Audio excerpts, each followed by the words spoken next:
Hello everyone, welcome back to Too Sweet MTG and welcome to another Cube Tuesdays. In today's episode, we're going to be looking at all the new cards that have been downshifted to uncommon that are now legal for Peasant Cube in Commander Masters. There's a ton of really cool cards, and if you like this type of Cube content, please consider subscribing, it'll really help the channel out. But let's jump straight into Anafenza Kintree Spirit. It is a white and a white for a 2/2 legendary creature Spirit Soldier with whenever another non-token creature enters the battlefield under your control, bolster 1. That means you choose a creature with least toughness among creatures you control and put a +1/+1 counter on it. So at a base level, this is perfectly fine in like a white aggressive style deck, but why this actually might see play is this is another piece for kind of the Persist combo deck. Basically how it works is you have a creature with Persist. So Murderous Redcap is an example of a very good creature with Persist. That means that when it dies, if it had no -1/-1 counters on it, return it to the battlefield under its own control with a -1/-1 counter on it. So basically, if you have a Murderous Redcap, a free sacrifice outlet, something like a Viscera Seer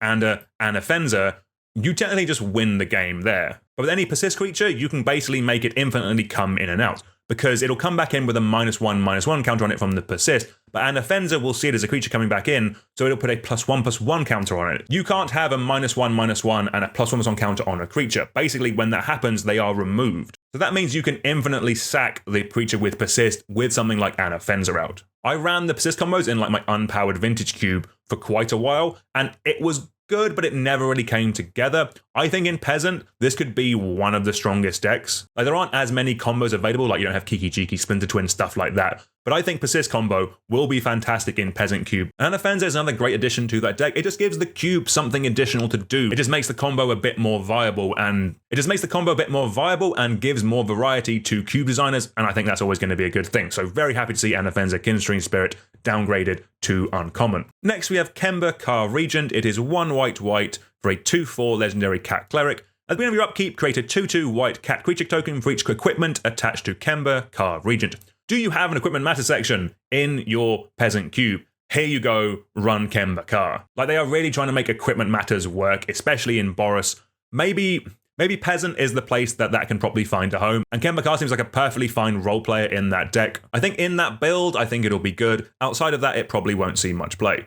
Right, moving on to Kurtar's Wrath. It is 4 white for a sorcery that says destroy all creatures, they can't be regenerated. And then it has Threshold. If 7 or more cards are in your graveyard, instead destroy all creatures, then create 2 1/1 white spirit creature tokens with flying. Creatures destroyed this way can't be regenerated. In a similar vein to Pauper Cube, Peasant doesn't have many good Wrath effects. Like whether Wrath of God would be too good or not, I'm not sure. But Kurtar's Wrath, I think, is a very good answer. I think this is one of the first proper board wipes available in Peasant Cube, and it just being there makes things like control decks be able to exist way more reliably. Yes, it is 6 mana, but control decks should be able to survive long enough to get up to that point. And this now existing in Peasant Cube is going to be nothing but a net positive for the format. Moving on now to Aether Gale, another card for a blue-white control deck. It is 3 blue for a sorcery, return 6 non-land permanents to their owner's hands. This is a huge tempo swing, again, if you're in that kind of blue-whitey controlling deck. But also maybe if you're in just a blue-red aggressive deck,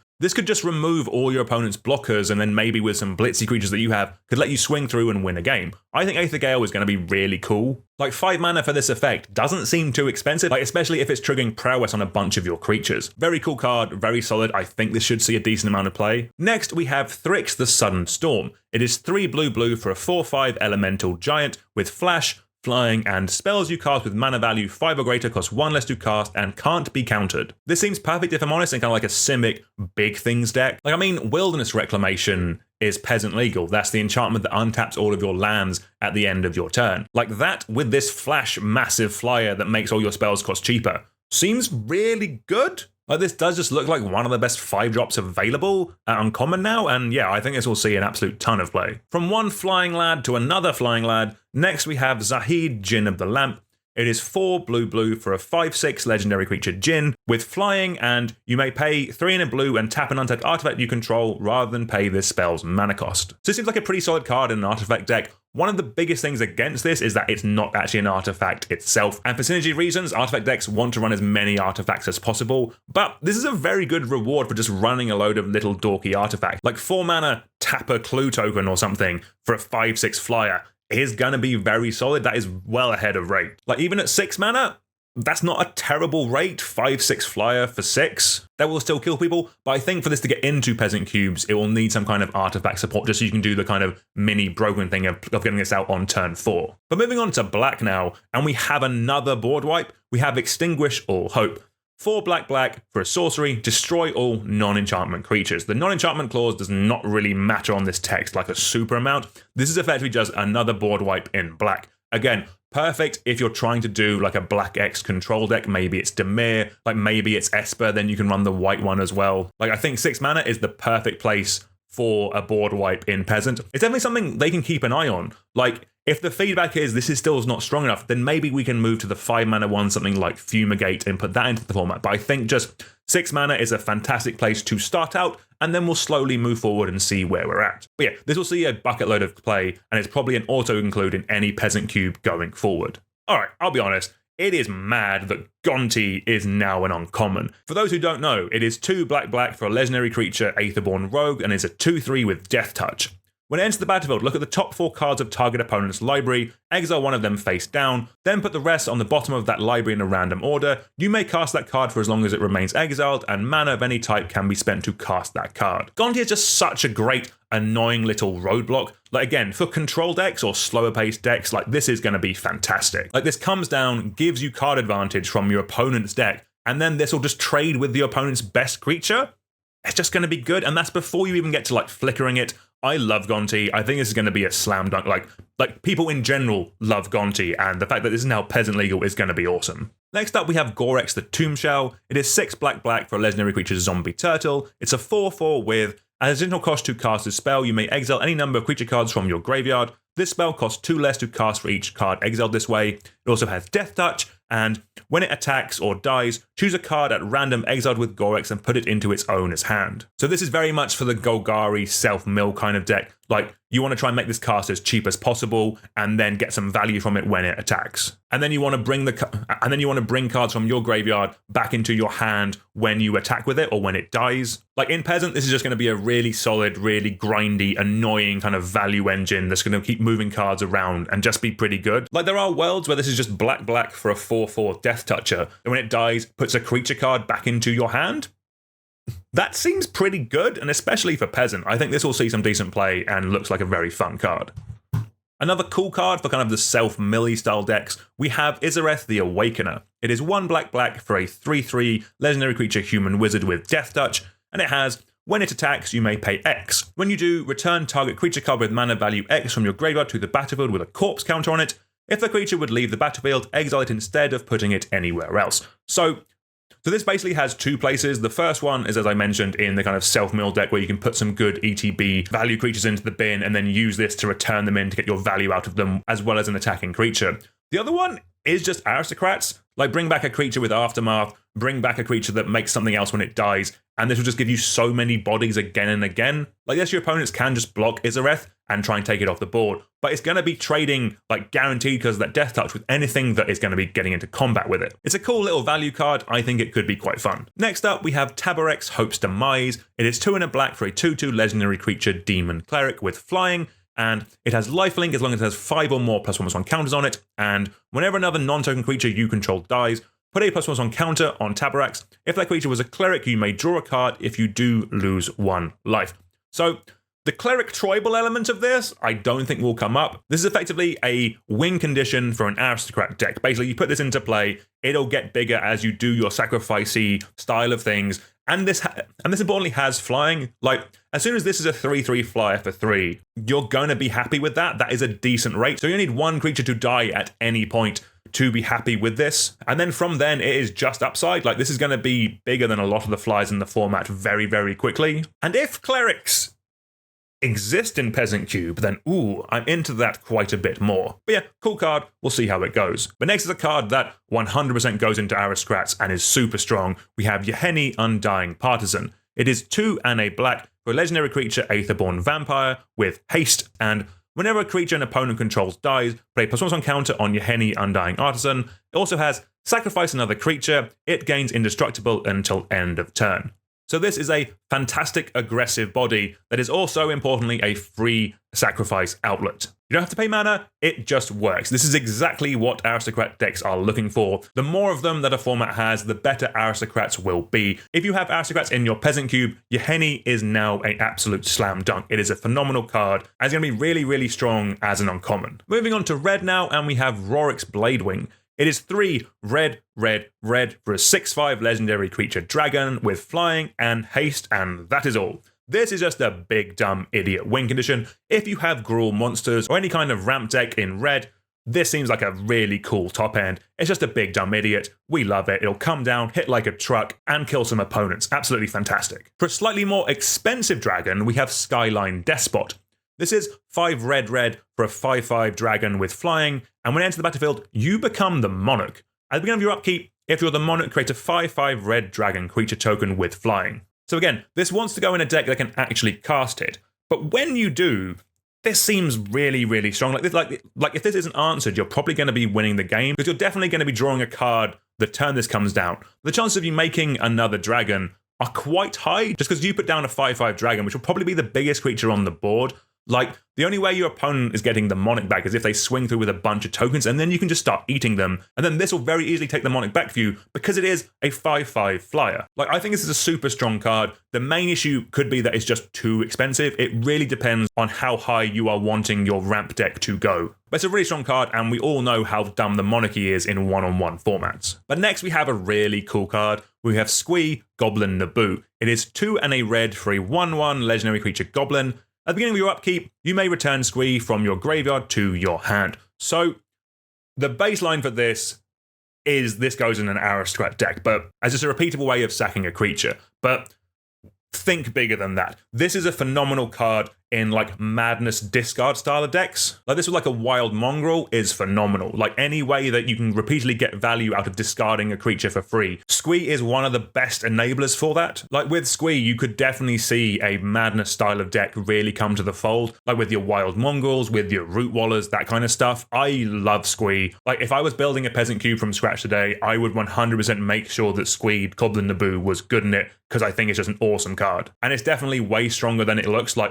this is not an aristocrat card. This is a discard matters card, and in those type of builds, it is phenomenal. Like talking of discard matters cards, we have Subira Telzilda Caravaneer. It is 2 and a red for a 2/3 legendary creature human shaman with haste. It has the abilities, pay a generic, another target creature with power 2 or less can't be blocked this turn, and 1 red, tap and discard your hand. Until end of turn, whenever a creature you control with power 2 deals combat damage to a player, draw a card. This is a perfectly fine red aggressive creature. It can get through on turn 3, and then later in the game, it can just keep allowing your smaller creatures to chip in for some damage. That bottom ability could generally draw you a ton of cards. The top ability you don't have to tap to activate. So again, you can make a bunch of your board unblockable, then discard your hand, and then draw a bunch of cards to refill it very quickly. Like in an ideal world, you draw a load of burn spells and finish off your opponent then and there. This is a very cool card. In aggressive decks, or in kind of the madnessy maybe build, this could see some decent play. I think it's a cool card. Next, we have Goreclaw, Terror of Qual Sisma. It is 3 and a green for a 4/3 legendary creature bear, with creature spells you cast with power 4 or greater, cost 2 generic less to cast, and whenever it attacks, each creature you control with power 4 or greater gets +1/+1 and gains trample until end of turn. It seems mad to me that this is now an uncommon, because in Peasant Cube especially, this is probably one of the best 4-drops you can play in any kind of ramp deck. Like if your whole plan is to just curve out with beef, like this really lets you curve out with a ton of power and toughness very quickly. Like the fact that you only need 4 mana to get to this point, and then you can just start casting your 6-drops is really, really strong. Like I think this is a beast of a card. I think it's going to be phenomenal. I'm a massive fan of it. Okay, moving on to Avia Pashiri, Sage Lifecrafter, is a single green for a 1/2 legendary creature human artificer. It has 2 and a green tap, create a 1/1 colorless servo artifact creature token, and 4 and a green and tap, create an XX colorless construct artifact creature token where X is the number of creatures that you control. So for a single green, this seems like a pretty solid amount of utility. Like if you're in any kind of go wide tokeny deck, I think this is a very solid card. Like early game, if you're just flooding out, this can just make you some blockers so you can survive until you get to the point where you have a board state. And this is going to make you some huge constructs when you have that board state. And what's nice is that if you do draw this late game where you're kind of at like board stall parity, that kind of thing, again, this can just make you that huge construct token. I think this card is going to be solid. I think it's definitely worth testing. Okay, back to the Gruul Beefcake deck. Next we have Surak the Hunt Caller. It is 2 green for a 5/4 legendary creature human warrior with Formidable, which means at the beginning of combat on your turn, if creatures you control have total power 8 or greater, target creature you control gains haste until end of turn. So the idea with this, and I guess with Goreclaw, is that basically this comes down on turn 4, and then it makes your 5 and 6 drops more impactful from then onwards, because basically with this on the board, if you then pay a 5 drop on turn 5, it's highly likely that you'll be triggering Formidable. So on turn 5, you can attack with your 5/4 Surak and the 5 drop that you have put in. Now that seems pretty good, if I'm honest with you. I think Surak could see a lot of good play. Like, outside of some of the combo-y creatures, this seems just like one of the best green 4-drops out there. Like, it'll kill opponents very solidly. Okay, next we have Akiri Fearless Voyager.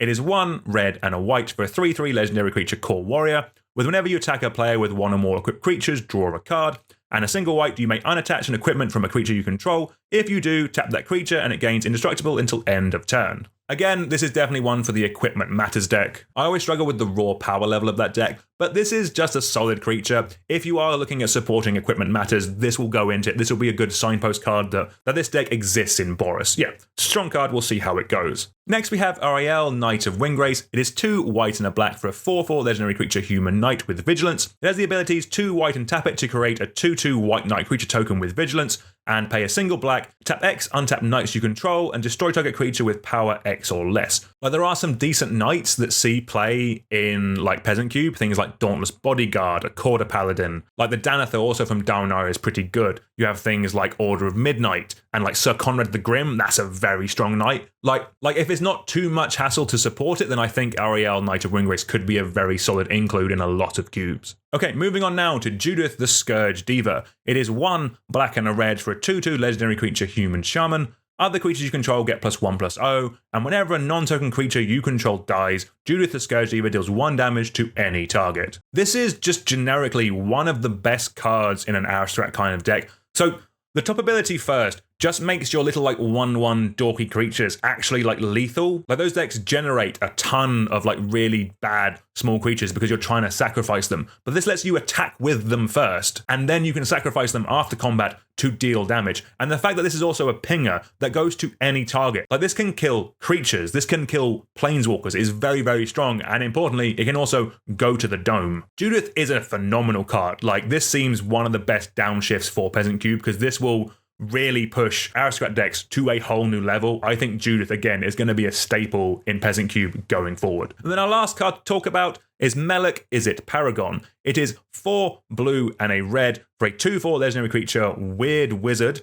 It has play with the top card of your library revealed. You may cast instant and sorcery spells from the top of your library, and whenever you cast an instant or sorcery spell from your library, copy it, you may choose new targets for the copy. So this is a lot of mana. 6 mana for a 2/4 is not fantastic, I'll be honest with you, but this card is really fun. I played with this a bunch in Commander. When this comes together, you just feel so unbelievably smart, and it is genuinely a ton of fun. I don't actually know if this is strong enough, but it is very cool. And if you have room in your cube, maybe you're a bit bigger, maybe you're a 540, I could see a world where people find place for this just because it is awesome. Right, that is it for today. Thank you all very much for watching. Do make sure you like, share, subscribe, especially if you like this type of Cube content. We have new videos for Cube every Tuesday, and I personally always like chatting a little bit of Cube. But anyway, until next time, I will see you all soon. Goodbye.